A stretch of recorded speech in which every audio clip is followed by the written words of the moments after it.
कितीही गोष्टी ठरवून ठेवल्या तरी त्या सक्सेस होत नाहीत. म्हणजे ठरवून ठेवलेल्या गोष्टी होतच नाही. त्याचं बऱ्याच वेळा अनुभव आल्यानंतरही मी काही गोष्टी ठरवत असते आणि त्या फेल जात असतात. तर असं मी का म्हणते ते पुढे तुम्हाला समजेल.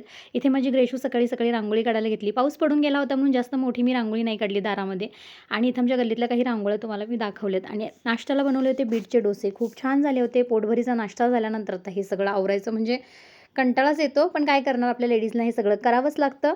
ह्या बँगल्स वगैरे आता ठेवून द्यायच्या जागच्या जागेला आणि आज होती भाऊबीज त्यानिमित्त आम्हाला गावी जायचं होतं, पण ग्रेशूला वारी फोड्या आलेल्या. त्याच्यामुळे जाणं कॅन्सल झालं. म्हटलं अंघोळ वगैरे झाल्याशिवाय ती 7 दिवसाची घेऊन जायचं नाही. म्हणून मी म्हटलं ठरवलेल्या गोष्टी होत नाहीत. वरती आलो त्याच्यानंतर जेवण वगैरे बनवलं आणि मग इथं माझ्या ग्रेशूने भिंतीवर आता रंगरंगोटी करायला परत चालू केलं आहे. संध्याकाळ झाली, परत दिवे लागणीची वेळ, रांगोळी काढली, छान दिवे लावले. अशी लायटिंग लावली होती आणि पाऊस काय सध्या थांबत नाही आहे. दुसऱ्या दिवशी हा व्हिडिओ कंटिन्यू करते.